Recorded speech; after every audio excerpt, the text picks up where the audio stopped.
Good evening and welcome to tonight's special assignment. I'm your host, Ashraf Garda. On tonight's program, we'll look at the media coverage surrounding the Oscar Pistorius murder trial.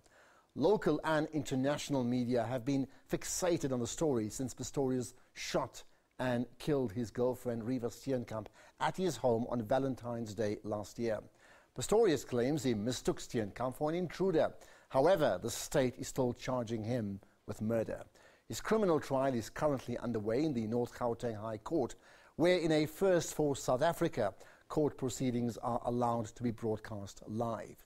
But questions have to be asked about whether the media coverage has turned into a media circus, whether the story is really in the public interest, and if the media coverage could affect the outcome of the trial. A loved one lost forever, a family in pain. Today as a family, but there's only one thing missing, it's Riva. A former hero, now an accused murderer. It's been dubbed the trial of the century. For all those involved, there's no escaping the glare of the media. And in a first for the country, the media is allowed to broadcast the court proceedings live. Will this have an impact on justice? I don't think the cameras will affect the outcome. There are risks.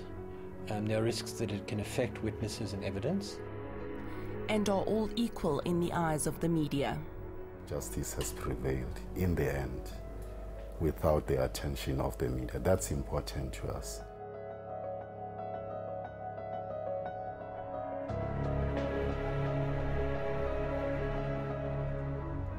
Oscar Pistorius was South Africa's golden boy and sporting hero.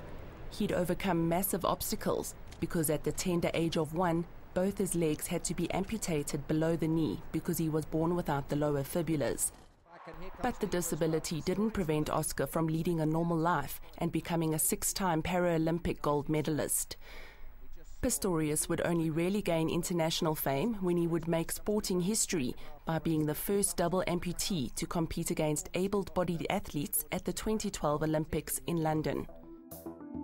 But Pistorius would rocket to even more international fame just 6 months after the Olympic Games, but for all the wrong reasons. Pistorius shot and killed his girlfriend Riva Steenkamp, who was also rising in fame on the South African modelling scene. He claims he thought she was an intruder. A South African newspaper was the first to break the story on Twitter. Instantly, the story was top news around the world. Caxton professor in journalism at Wits University, Anton Harbour, says it's no surprise that the story's become an international sensation. It's an extraordinary story. An extraordinary man, an incredibly strong, courageous man who's overcome incredible disability to become a global icon at the peak of his career, who kills his girlfriend, who's a beautiful model, much loved, much respected. It all happens on Valentine's Day. And so the story of the decade and the trial of the century, as it's been dubbed, was born. Pistorius's bail application proceedings were broadcast live across the world as the full details of his versions of events emerged through an affidavit. People who couldn't follow the live court feed turned to other sources en masse, social media and in particular Twitter. Particularly kind of feeds that kind of real-time news. So you want to know what's happening, you're not going to wait for a newspaper, you're not going to wait for nightly news or like wait for the hourly news bulletin on the radio or something. You can get it instantly. Even like online news, they're going to have to write a summary, it's going to take time, whereas Twitter, it's completely near real time. When Pistorius's murder trial started, the number of journalists covering it climbed drastically. The South African National Editors Forum says accredited journalists make up nearly 300, and that excludes the hundreds covering it from outside. Pistorius' case is quite unique in terms of the international focus on South African journalists. I think the entire case from Valentine's Day 2013 has seen like a lot of South African journalists get insane amounts of attention. I know like Barry Bateman grew from more than 100,000 followers, like And now, like our dedicated Oscar trial channel, it's just gone from completely nothing to last time I checked, they had more than 40,000 followers. But the level of interest and debate and involvement, and everywhere you go, it's what people are talking about. The level of global interest is completely extraordinary. The last month, so leading up to the trial and the first week of the trial, there were around 890,000 total social media posts related to the trial. 87% of that was on Twitter, so it completely was like a landslide in Twitter's favour. Facebook, which is bigger than Twitter in South Africa, had 3.5% of the conversation. There was international attention on the Oscar trial.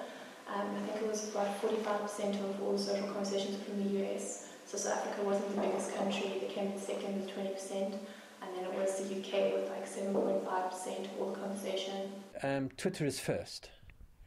And Twitter is, 140 characters at a time. So you get tidbits, you get slices. And that's very different from when your first consumption was the way it used to be in traditional media. In a groundbreaking move, a pop-up satellite channel was set up locally, dedicated purely to the coverage of the Oscar Pistorius trial. It's said to have cost millions to set up, but that advertising revenue will offset the costs.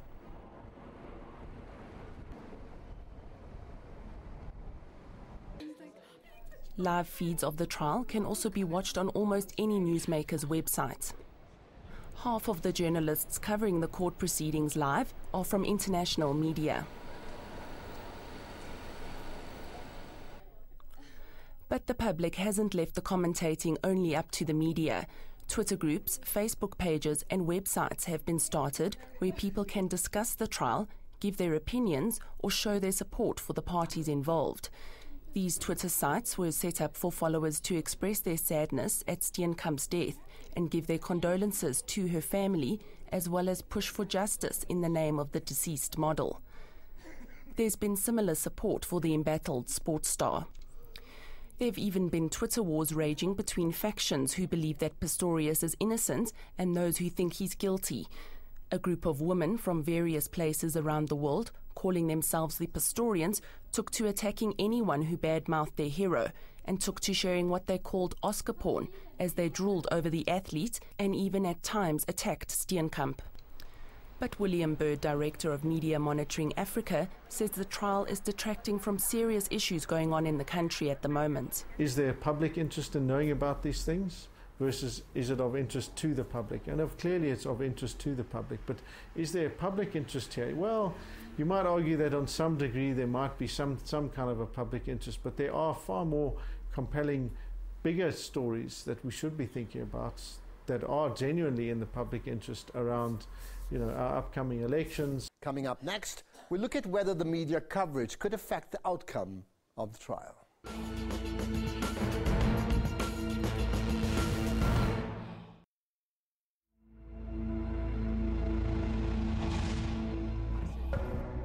Oscar Pistorius, once an icon and hero to many around the world, has become a public and media delicacy since the shooting of his girlfriend Reeva Steenkamp, with everyone wanting a piece of the pie. Not wanting their audiences to miss a minute, media houses applied to the High Court to have the murder trial proceedings broadcast live. In a first for South Africa, full access was granted. Pistorius' attorney Barry Rue argued against the application, saying that the coverage had turned into a trial by media and that witnesses would feel inhibited talking in front of cameras and that they could tailor their evidence from what they see on TV. Is Rue right? Can the extensive media coverage of the trial have an impact on the outcome? I don't think the cameras will affect the outcome. There are risks. There are risks that it can affect witnesses and evidence. But I think the ruling that let cameras in but tried to manage the impact with some rules and regulations was quite a good balanced one. The value of having really open justice, of really letting the public into the courts to see every step of the painful, slow, complicated technical process far outweighs the potential damage, the potential negatives of having the cameras there. That we need to make sure that this happens in cases that aren't just about those in high profile. And maybe it's an opportunity for certain media houses to look at setting up a court channel. The judge, when he was handing down his order around media access, specifically referred to that point, saying that he thinks that by granting media access, people will be able to see, that justice doesn't just serve the rich, that it serves everyone. Of course, he's wrong, but in that point, because clearly this shows you exactly how justice serves you if you're wealthy and you have power. So why are some international media prevented from reporting on court cases in their countries like journalists in South Africa are allowed to? Does the fame and the public interest around this, is this going to affect the trial?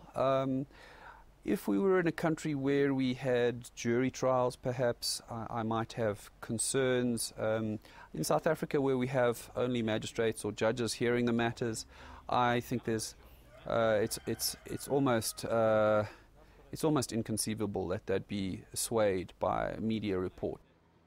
SABC News has about 25 journalists covering the Pistorius trial from TV, radio and online media.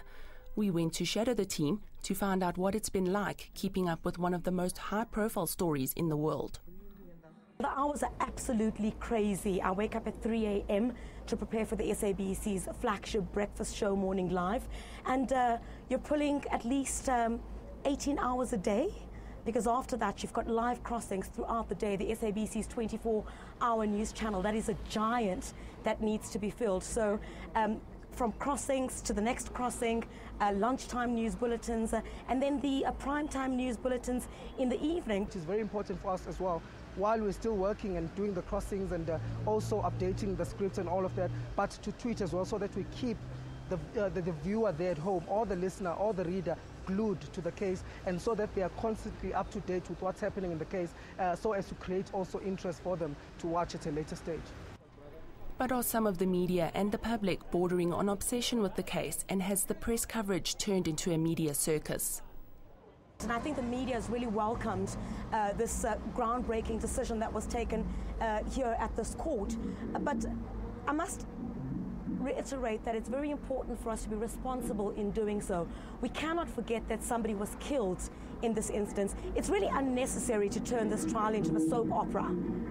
We need to respect the fact that somebody has died and report the facts. And the only place where the facts are going to come from is inside the North Gauteng High Court. There's a little bit of voyeurism to this extent that you're able to see and hear exactly what goes on in the courtroom, which is something that ordinary citizens don't normally get access to. Clearly, it seems to me the attention is completely over the top. It's not true of all the media, but a lot of the media are just giving it saturation coverage. And that seems to me over the top. Spousal murder in this country, domestic violence of the sort, gender-based violence of the sort is not rare and not unusual. I think some media has been responsible and some have been irresponsible and careless. So clearly an example of people who ran pictures of the witness.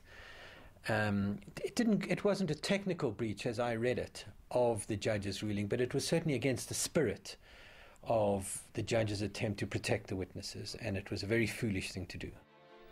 In the run-up to the trial, state information was leaked by the media, like this photograph of Pistorius' bloody bathroom in which Steenkamp died. Other wild allegations like these were made by the tabloid press overseas, which was seen as irresponsible and sensational. South Africa as a country has also been catapulted into the spotlight during the trial. On CNN, an American jurist and commentator, Alan Dershowitz, called South Africa a failed state and a lawless country. The justice system and police force are also in the spotlight. The case presented by the investigating officer is somewhat embarrassing for the police, no doubt. Cases are successfully prosecuted on circumstantial evidence alone, but one has to consider that there's been much said about the crime scene and that it has possibly been trampled on, and that could affect the eventual evidential value of the circumstantial evidence. Brand experts say the trial will have an impact on how people perceive South Africa. Let's separate the issue of South Africa as a brand. So you say South Africa. That's quite different from saying South Africans. South Africa, violent. South Africans, violent. It's going to take a lot to repair that. But the extensive media coverage has also sparked some interesting things to emerge. For example, a video originating from the US which tests if a cricket bat hitting a door and gunshots could sound the same as Pistorius's defense argues. Astoundingly, the sounds are not as different as one would expect. Downrange.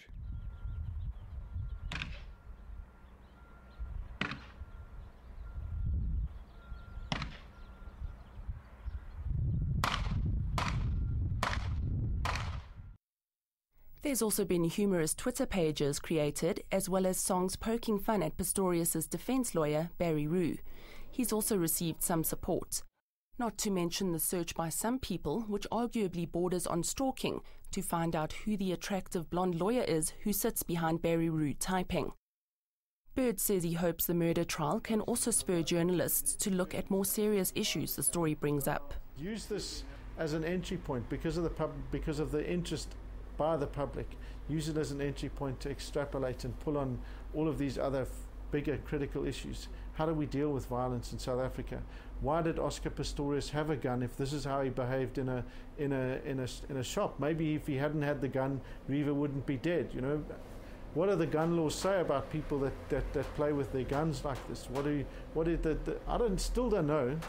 Day 8, 9, whatever we are into the trial, I still don't know what the gun laws are in South Africa in terms of what kind of training is there.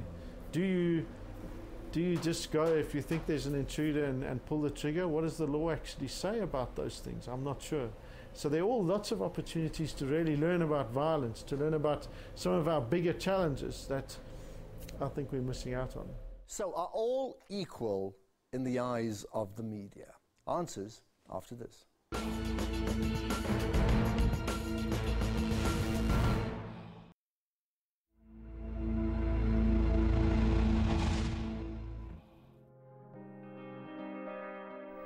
The media hype around the Oscar Pistorius trial has also raised other questions around media coverage in South Africa and the world. It's common practice in media throughout the world to make big news out of a story if a white woman has either gone missing or has been killed. It's even been given a name called missing white woman syndrome. It also reveals that if a missing or murdered victim is blonde, they'll get more media attention. And it does raise the question of if she'd been ordinary looking, would anybody have cared as much as they do? And one wonders, in a sort of deeper psychological level, what is it that people read into young, blonde, attractive women? Certainly they're not interested in older, white, ordinary looking women. So it has something to do with youth, looks, attractiveness. So that speaks to the value of life, you know. So then when a white woman goes missing and everyone starts to hunt for her, as happened with Lee Matthews, then, oh gosh, you know, it's something we need to be concerned about. Whereas, you know, it happens with Betty Katani, I think, is a great example. She was a black woman who was working in a restaurant, and she disappeared. There wasn't any massive media hunt for her. So we know that if you're a poor woman, the chances of you getting this attention are just about zilch. And if you are poor and black, it's even worse. But what about the fact that Steenkamp is objectified in media reports where it's emphasized that she's beautiful? So many media like to repeat that she was a model, as if somehow, you know, the fact that you kill a model is worse than killing a normal woman, for example. You know, oh my goodness, you killed someone, but she's attractive, oh dear, it's even worse. While the Oscar Pistorius murder trial media coverage rages on, other similar stories of women being killed by their intimate partners goes relatively unnoticed. We can't wait for the occasional celebrity case for us to be reminded that this is a problem. It's the leading cause of injury to women in South Africa, and it's the leading cause of female homicide. We need to have sustained conversations about why this is happening, and not only the occasional celebrity matter where we hang it on some kind of a little peg or hook for a brief period of time. Right next door to the Oscar Pistorius trial, another family is suffering after their pregnant 18-year-old daughter Zanele Kumalo was murdered by her boyfriend in 2011. Zanele was a very friendly child, you know, could get along with, ever smiling. Oh, very friendly, you know. She had an abusive boyfriend. We didn't know about that. When we first met him, he came across as a humble young man, ambitious, who planned a bright future with our daughter. He came and attacked her in the house. He had the audacity to come here disguised, you know. He had planned it. Even the judge found that this is premeditated murder. While alive, Zanele shared a room with her younger sister Lindy, who was only 12 at the time of her sister's murder. Like Steenkamp, Zanele was also a model. Lindy says looking through her sister's pictures can be therapeutic, but also very hard. There's a picture where she's laughing. It's like I could hear her laughing, you know. It helps though, but it's quite emotional. I also listen to her music. She left some music behind. That helps a lot. Tatu Kutumela was found guilty of her murder and rape. Just a few weeks ago, the family was attending the sentencing hearing in the North Gauteng High Court. While the Khumalos wish their daughter's death could have attracted support from the ANC Women's League and visits from politicians to show them support, like Steenkamp's case has, they aren't bitter about it. For us, the media attention is not so much important than the attainment of justice. You know, deep down we feel that justice has been achieved, justice has prevailed in the end without the attention of the media. That's important to us, because what's the point of having lots of media covering your case and the suspect is acquitted, probably because of the media attention? You know, the media can play different roles, negatively and positively. In fact, the family is relieved they haven't had to deal with too much media coverage. Oscar is a celebrity. He's an international celebrity. The media will always follow celebrities wherever they go. Slightest mistakes they commit, you know, they are exposed, they are covered. They don't have privacy. We are lucky as ordinary citizens that at least we had some little privacy, and we could conduct the trial in a manner that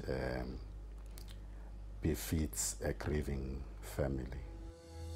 Khumalo raises an important point about a grieving family having the space to do so. Has the Steenkamp family been denied this right, with media on their doorstep since their daughter's death? Questions have to be asked whether our media coverage is changing for the worse in order to keep up with the move towards social media. Will the media take valuable lessons from the coverage of the Oscar Pistorius trial, or has it set a questionable precedent going forward?